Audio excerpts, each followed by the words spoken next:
Hello folks, well I'm just doing a bit of the old hammering and I just thought I'd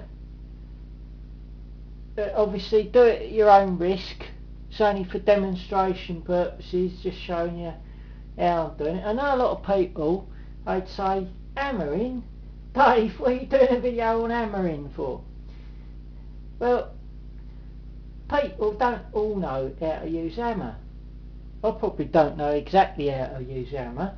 I'm only showing you the way I use an hammer, which might be different than somebody else uses an hammer. This one is a cross peen hammer, small hammer, and it's a 35 ounce wooden handle, nice little hammer. And at the moment I'm putting in some little nails. They're annular ring shank nails. These are annular ring shank nails. I don't know if you can see that. They've basically got a little bit of a rough edge to them. That's pretty good because it grips in the wood. Now a lot of times I use screws, but today for what I'm doing I've got the nails at the right length, so I'm using them.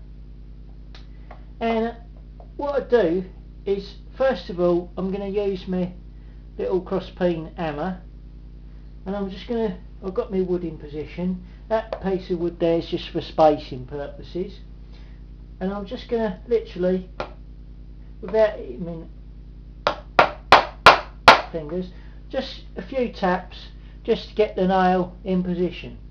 Now if you notice, an hammer has got a long handle on it. The reason it's got a long handle on it is because you're getting some leverage there, okay? So in other words, a small movement at that end, you get a big movement at that end. And this heavy lump, a bit of metal on the end there, moves further, and by the time it hits that nail, it's got a bit of force behind it.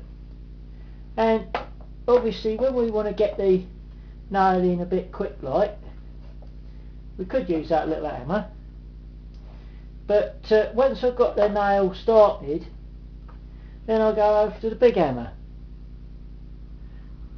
and this has got a bit more force to it.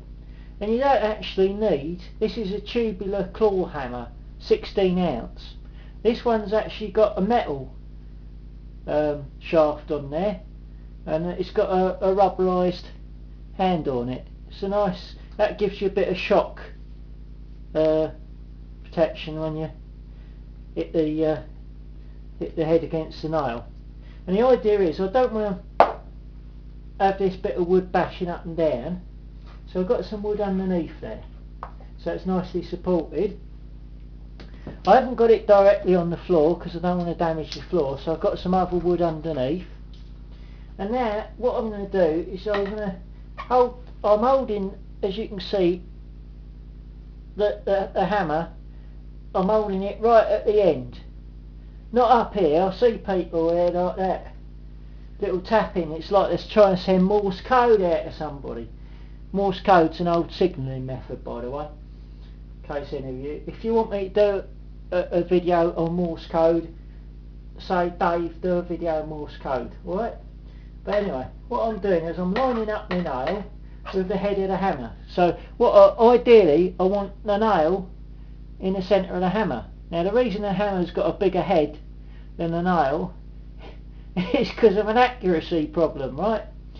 Us people that uses hammers don't always hit the centre of the head on the centre of the nail. So we need a bigger head on a hammer to make sure we have half a chance of hitting it. But the idea is that I'm going to just a few, and I did that in 3, okay?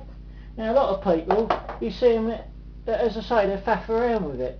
I'll just a couple of taps there just to get the nail started, and then 1, 2, it took me 2, I could just get a final tap there. That's all you need. It's so easy.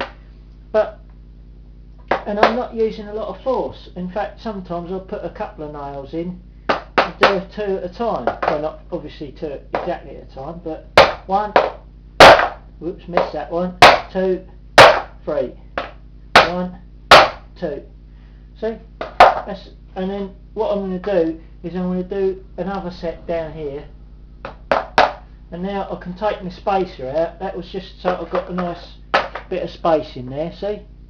So nicely spaced. And then I'm going to saw this bit here. And I'll do another video so you can see what I was actually making. Because you're probably thinking, what is he doing? Is he making a sledge? No. Making something else.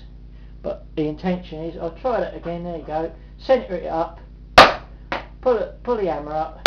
Let it drop down. And basically there's this thing called gravity. I don't know if you've heard of it. It's quite a novel thing. Actually I'll put that one in with that one anyway.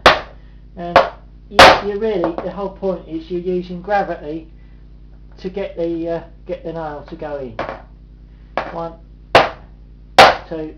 Only takes a couple of goes and the nail's in.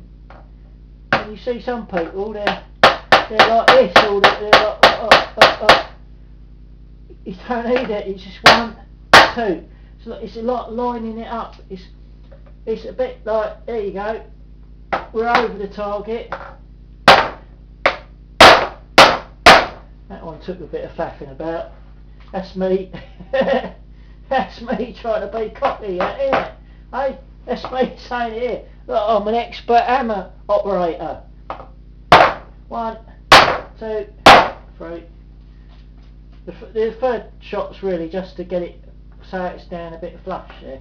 1, just to give it a tap, get it in. 1, 2. That one went in 2. That's it. Just a couple of little taps just to get it started so it's not wobbling about. 1, 2. Sorted. Easy.